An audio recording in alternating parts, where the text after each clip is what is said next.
Hello बच्चों, the Bihar teacher history maker मेरा mobile मेरी शिक्षा में आप लोगों का स्वागत है। मैं कंचन प्रभा दरभंगा बिहार से।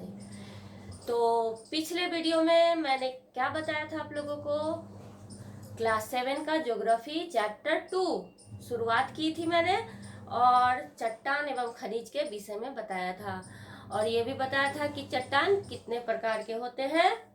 तो आप लोगों को शायद याद होगा, चट्टान 3 प्रकार के होते हैं: अग्नेय, अवसादी एवं रूपांतरित।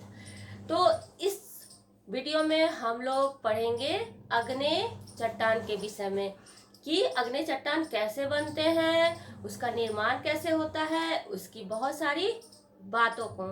तो चलिए हम लोग शुरू करते हैं अपना वीडियो अग्नेय चट्टान।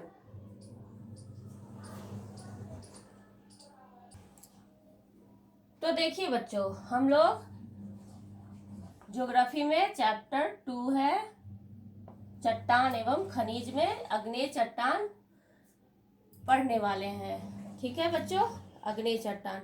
तो सबसे पहले हम लोग चित्र के माध्यम से ये देखते हैं कि अग्नेय चट्टान कैसे बनते हैं। तो हम ये देखते हैं कि ये हमारी धरती है ना। ये धरती है अगर, और धरती के अंदर से जो लावा निकल के बाहर आता है, और वो लावा जब पृथ्वी के बाहर आके मैग्मा के निकलने के बाद ठंडा होकर जम जाता है तो अग्नेय चट्टान कहलाता है। तो वो किस तरह होता है वो हम लोग देखते हैं। जैसे कि यहाँ मैग्मा है, मान लीजिए धरती के अंदर मैग्मा होता है, जो क्या होता है कि बहुत ज्यादा गर्मी हो जाने के कारण ये धरती को फाड़ के इसके बाहर ऐसे ऐसे फेंकता है। ऐसा भूकंप आने पर भी हो सकता है, और बहुत ज़्यादा जब नीचे की धरती गर्म हो जाती है तब ये मैग्मा यहाँ से निकल के ऐसे बाहर फेंक देता है और जगह जगह इसका ढेर लग जाता है। और ये मैग्मा बहुत ज़्यादा गर्म होता है, और गर्म होने के कारण यहाँ पर कोई भी जीवाश्म, कोई भी वस्तु होता है उसको ये पिघलाकर राख बना देता है। तो इस चट्टान में जीवाश्म की मात्रा भी नहीं होती है। तो ये जो ढेर बनता है, इन ढेरों के ठंडे होने से, बहुत ज़्यादा गर्म होता है ये मैग्मा जब बाहर निकलता है, और ये जब ठंडा हो जाता है तो ये चट्टान बन जाता है। तो यही आग्नेय चट्टान कहलाता है।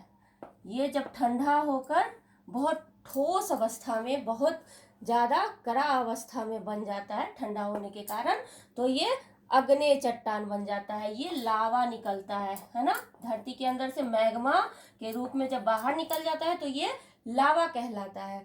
तो ये जब बाहर निकल जाता है और ये बाहर ढेर बना देता है जगह जगह, और जब ठंडा हो जाता है तो ये क्या बन जाता है? चट्टान बन जाता है। तो ऐसे चट्टान अग्नेय चट्टान कहलाता है। ऐसा चट्टान क्या कहलाता है? अग्नेय चट्टान। इसे हम प्रारंभिक चट्टान भी कहते हैं। इसे क्या कहते हैं?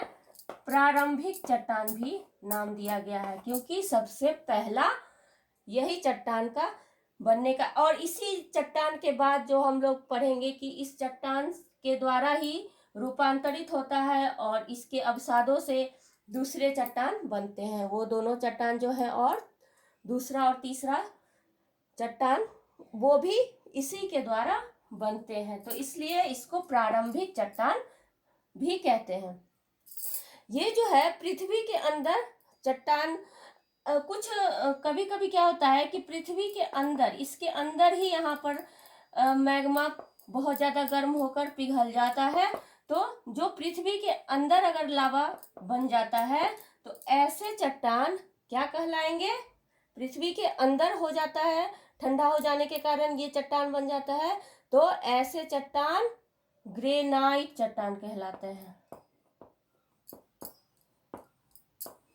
ये भी अग्नेय चट्टान ही होते हैं, लेकिन इसे ग्रेनाइट कहा जाता है। क्या कहा जाता है? ग्रेनाइट। और बाहर जो निकल के यहाँ पर आते हैं वो बेसाल्ट। बेसाल्ट। तो अग्नेय चट्टान या तो अंदर ठंडा हो जाएगा तो ग्रेनाइट कहेंगे। अग्नेय चट्टान के रूप में अगर बाहर आके ये चट्टान बना देता है तो बेसाल्ट। तो इस तरह से हम लोग देख सकते हैं चित्र की सहायता से, ठीक है। और इसमें क्या होता है कि जीवाश्म की मात्रा नहीं होती है। जीवाश्म नहीं होता है क्योंकि अत्यधिक गर्मी होने के कारण किसी भी जीव जंतु या पेड़ पौधे अगर यहाँ पर होते हैं तो लावा के वहां पर पड़ने से ये जलकर राख बना देता है उसको, तो इसमें जीवाश्म होते ही नहीं है। अग्नि चट्टान से फिर अवसादी चट्टान और रूपांतरित चट्टान का भी निर्माण होता है। तो वो भी हम अगले वीडियो में देखेंगे कि कैसे ये परिवर्तित होकर अवसादी बनाते हैं, फिर रूपांतरित चट्टान इसी चट्टान के द्वारा बनता है। कोई भी धातु इसी चट्टान से प्राप्त होता है। छत की ढलाई जो होती है तो उसमें गिट्टी पाए जाते हैं, गिट्टी से होते हैं, तो वो भी क्या होता है, अग्नि चट्टान ही होते हैं। लोहा की सर्वाधिक मात्रा इसी चट्टान से प्राप्त होती है, क्योंकि हम जानते हैं क्या होता है कि पृथ्वी की 3 सतह में सियाल, सीमा और निफे होता है, जिसमें लोहा होता है, लोहा की मात्रा होती है।